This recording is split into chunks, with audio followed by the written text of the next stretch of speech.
Well, it's the judges. So go ahead and tell them. Restarting shortly. Please put your phones on mute, because otherwise you'll hear a bunch of crap during the first conference. Okay, if everybody can hear me on this, if you'd please put your phones on mute, we'll be starting momentarily.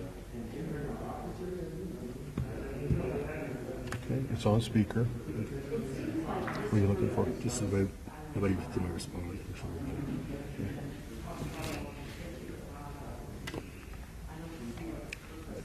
Did you turn the volume up or down? I turned it all the way up. Yeah, very good. Okay. Cool. Okay.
Yeah, full camera, they're asking questions on the phone. Okay. Let me pull more chair for, Okay.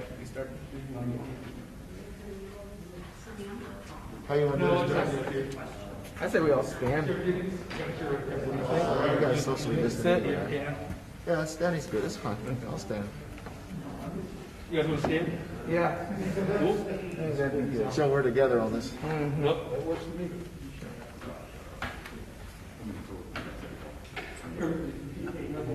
Who's gonna go first? I am? Okay. Unless you want me And to. then who's gonna follow me? You guys I will. right to the Okay. edge here. Unless you want me to start it. Yeah, why don't you, yeah, that's fine. Why don't you do that? Okay. Let me know when we're ready. So. Who's on the phone here? That's everybody. Everybody? Okay. So they'll ask questions there. Great.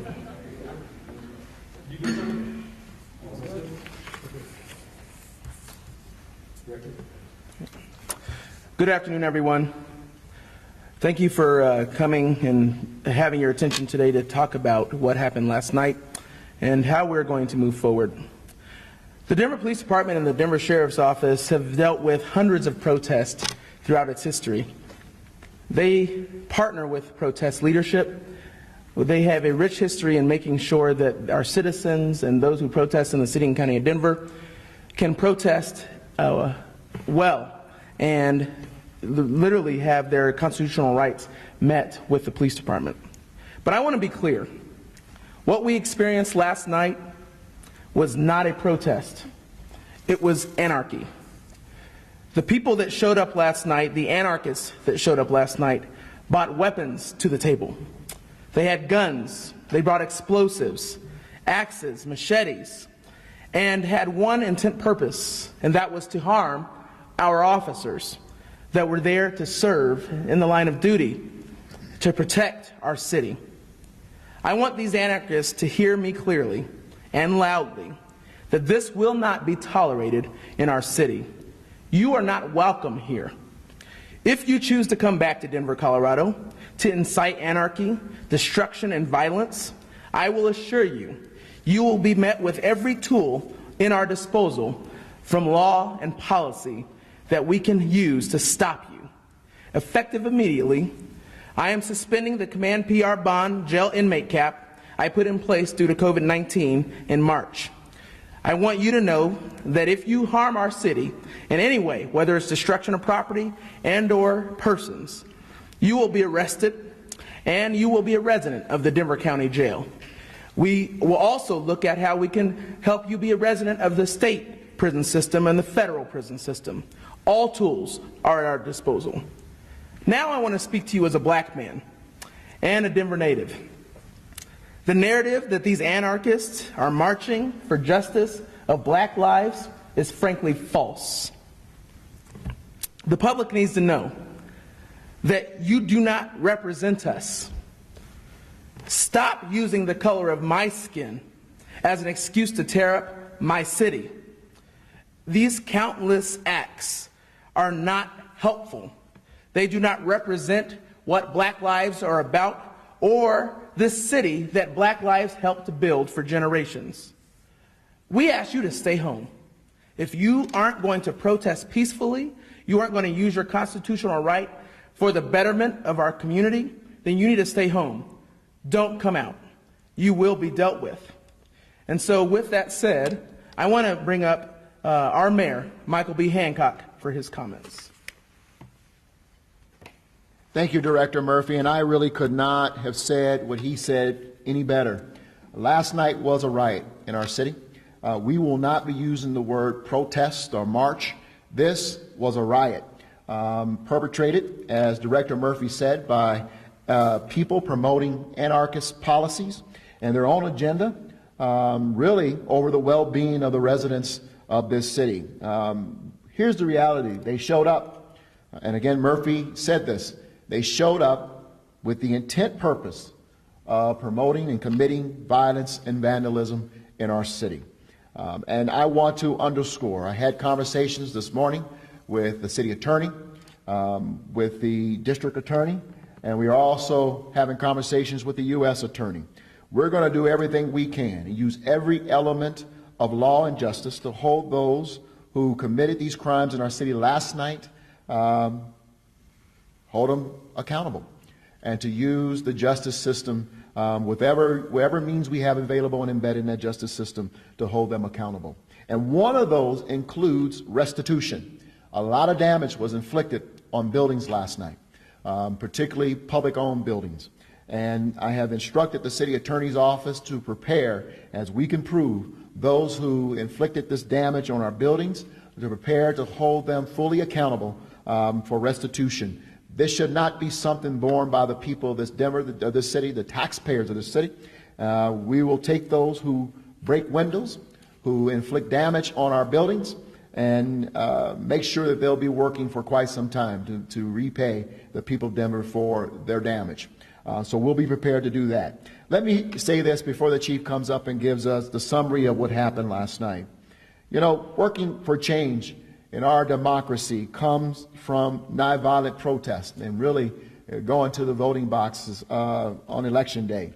Unfortunately, we have people who've decided that the best way for them to get their point across is to try to inflict violence or to engage our police officers in a violent clash. We're not going to stand for it. We're not going to stand for their anarchy, their chaos, or their mindless destruction in our city.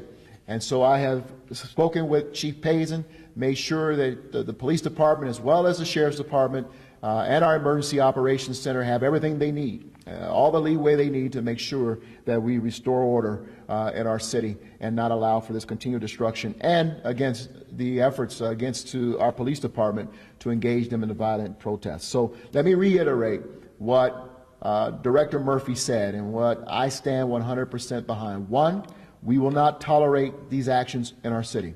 Number two, we're going to use the full extent of law to prosecute those who are accountable for destruction and violence in this city without question. And thirdly, we're going to use the arm of our city attorney's office to press civil charges when necessary to make sure that there's restitution for the crimes that are committed in our city, particularly when they work to damage public buildings. And we'll share that information with private business owners as well to make sure they can also pursue civilly to be restored and have restitution for damage to their buildings.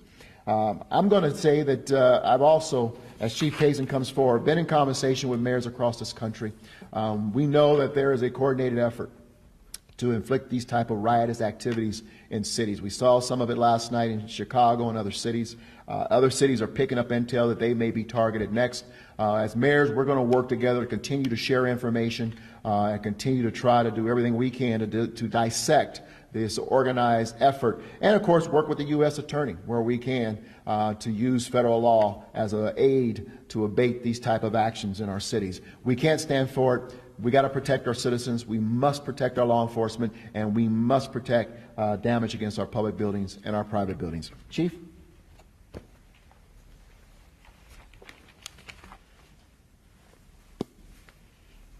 Thank you, Mayor. I'll be brief and give an update of what occurred last night, and then certainly make ourselves available for questions. Last night, about 8 p.m., we had a group of individuals who showed up here to police headquarters in a protest that they called Abolish the Police. Approximately 50 to 75 individuals gathered. They inflicted quite a bit of damage here at this building, as well as many private business owners in the general area. Officers responded and to the actions, the illegal actions of these rioters, and were able to make 12 custodial arrests and 1 additional citation. Many of these arrests range from obstruction to criminal mischief to injuring our officers, and there is likely more charges as well. These individuals came down here with the sole intent on causing as much damage, destruction, and injury to our community. And as the mayor stated, as the executive director of public safety stated, The women and men of the Denver Police Department will use every tool available within the law to hold these individuals accountable for their actions. Thank you. Short figure. Thank you, Chief. As the Mayor, Director Robinson, and Chief Payson have stated, numerous buildings were damaged, including our very own downtown detention center. The Mayor and the Director have directed the Denver Sheriff's Department to ensure that we keep not just our facilities secure, but also stand at the ready to assist the Denver Police Department as we keep law and order in the city. We are ready to do that and will ensure that we perform our duties to the best of our ability. Thank you. Let me share with those who are on the radio or the phone, as well as the media is here with us, as well as the District Attorney, Beth McCann. And we also have the Executive Director of of DOTI, Department of Transportation Transportation and Infrastructure. His team and crews were out early this morning, beginning the process of cleaning up the mess that was left by these riders last night. I'll turn to District Attorney. Would you like to say a few words, or would you like to wait for Q&A? Q&A is fine. Okay. Okay. Why don't we go ahead and open it up for Q&A?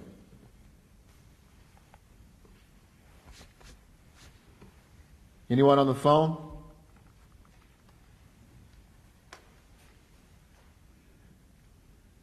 I'm Mayor Hancock. This is Lori Lizarago with 9 News. I'm curious, will we be able to get the mugshots and the specific charges for all of the 12 arrested? Yes, the PIO team, Sonny Jackson, will have those mugshots and information available immediately following this press conference. I'll follow up on that. Were less lethal munitions used? Lori, could you hold on one second? Rachel here is asking a question, and then we'll switch back to you, Lori. I know you said these people are coming in from other places. Do we have an idea of where they're from? Is that information that we'll be able to get today as well? We have approximately 7 of these individuals are Denver residents. 2 indicate that they are residents of Boulder or Boulder County, and the rest unknown addresses or home cities. Lori? Thanks, guys. Was curious, were less lethal munitions used last night by the Denver Police Department? Yes, Lori, in accordance with our policy, in accordance with the judge's order, officers utilized less lethal munitions in order to maintain safety and prevent damage and destruction.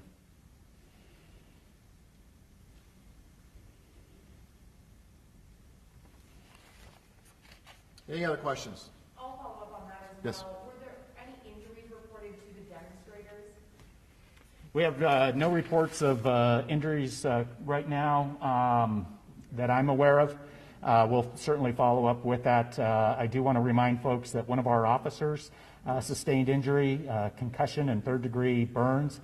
Again, this is an officer fulfilling their duty to help keep this city safe.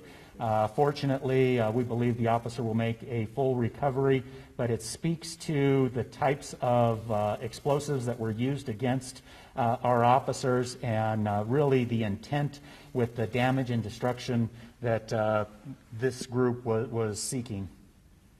Thanks, Rachel. When you see groups like this coming in, is there a way to step in earlier to prevent more destruction from taking place or damage from taking place around the city? So really, the response by the police department is oftentimes dictated by the actions of the individuals, and we must hold these individuals accountable for their actions to the fullest extent of the law. The individuals that came down, we worked hard with our partners in order to identify specific acts of violence, specific acts of damage and destruction, and then moved in safely to arrest those individuals and hold them accountable for those particular actions. There's something important that I want to share, which is, while we understand that our police officers answer a higher calling to protect our city, It's also important to note that the police officers that serve us every day, who are on the front line of these riots and these anarchy protests and everything that's been happening, our brothers, sisters, mothers, fathers, aunts, uncles, nephews, nieces. They are people. They are our community. And when we have people in our community threatening the lives of these officers, it's personal because they are our neighbors. And so I ask you to think about that as you come to the streets to do what you're going to do. Realize that you're hurting your neighbors. You're hurting the people that someone loves, and that they are individuals just like you and I, and that we have to come together to find a better solution other than to cause destruction in our own community that we love so much. A couple more questions. Has there been communication with any of the private businesses in this area just about how they should potentially prepare for something like this, or what resources are available to them? What has that communication been like? You know, I'm not familiar, obviously, with that type of communication. I mean, we get intel, we get a sense that something may happen. Oftentimes, we don't have a lot of time. Our officers are focused on getting ready to try to protect citizens who are not part of the protest or the riots, and to make sure that there's a safe passage for everyone. But, you know, the reality is if we have the opportunity to inform and to proactively give information, we will. We'll try to give our PIOs the opportunity to alert the public that, and you all are helpful, have always been helpful in saying there's a demonstration plan for downtown tonight to prepare for it. But the goal and the hope is that, you know, what we saw last night is not typical. And I want to remind you, when we started having these demonstrations or protests regarding the George Floyd murder, there were a couple times I mentioned that we saw a pattern that at certain times in the evening, that crowd would begin to change over. At least we saw an infiltration of those crowds from people who were not there to peacefully protest, as we saw with folks who were there earlier who were really leading these efforts. And they were much more violent, and they were much more riotous in their actions. And a lot of these are the same people. And they decided to go alone last night. But we knew they were they were the element that was embedding themselves in these what normally would be peaceful protests in our city. And our police department had geared up and were prepared to provide safe passage and cover for those peaceful protesters from day one. Any other questions? Mayor Hancock, have you guys been able to link last night's riot to any particular group, and have you heard about any other type of demonstrations planned?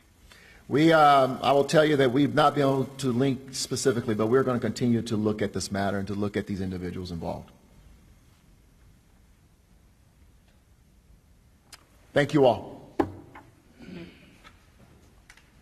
Thank you.